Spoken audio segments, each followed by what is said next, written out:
मुझे ऐसा था कि कुछ चेंज करे, ये घूंघट।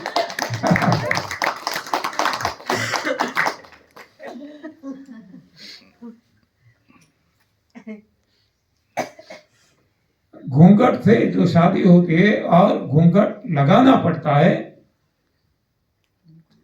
तो ये भी एक तरीके से वर्तमान जमाने में ये ठीक नहीं लगता।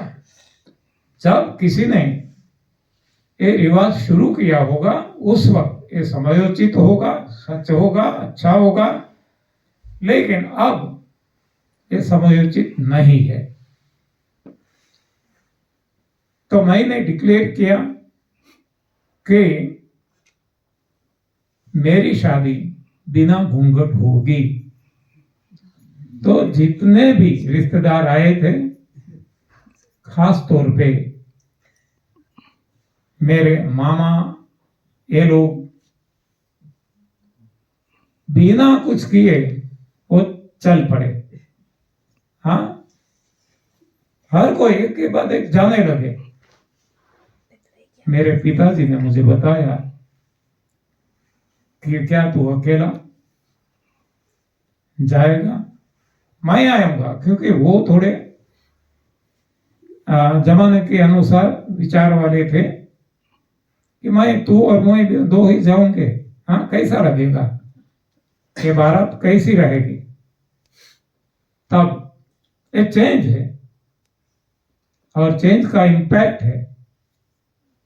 हाँ, पहले से मैंने तैयार नहीं किया था, मुझे ऐसा करना था, तो मैंने पहले से, हाँ, जब ये ब्याह हुआ, यानी सगपन क्या कहते हैं, उस वक्त ही डिक्लेयर करना चाहिए। धीरे धीरे कुछ ये हमारे बुजुर्ग के मन में डालना था, मेंटल प्रिपरेशन करना था, लेकिन मैंने लास्ट मोमेंट डिक्लेयर किया तो इतना इम्पैक्ट आया कि हर कोई भागने लगे।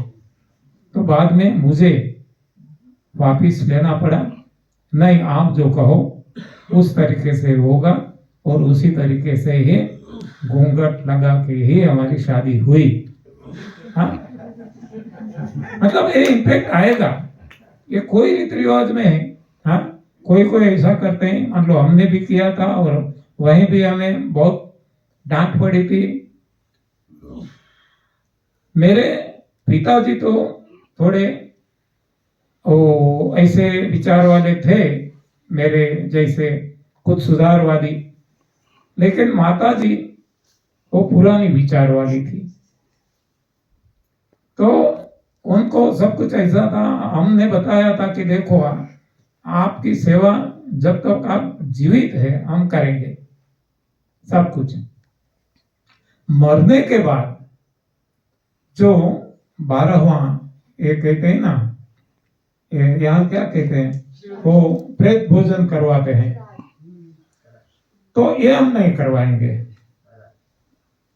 तो उनको बहुत बुरा लगता था। हाँ, तो जिसने ऐसा कुछ किया समाज में, तो उनको बहुत झेलना पड़ा है। तो जब तो ये तो हम खुद हमारे साथ करते हैं, हमारे शरीर के साथ करते हैं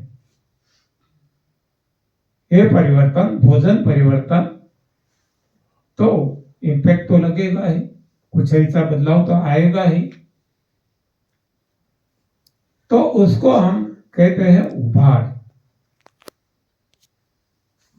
जब भी कोई भी बदलाव करेंगे, धीरे धीरे करेंगे तो उभार तो आएगा ही, लेकिन पता भी नहीं चलेगा। इस तरीके से ये बदलाव आ जाएगा, लेकिन बदलाव सडन करेंगे तो इसका उभार भी इतना ज्यादा आएगा कि ये हमारे लिए झेलना बहुत मुश्किल हो सकता है। तो ये सहज है, होना ही है। तो इसके लिए हमें पहले से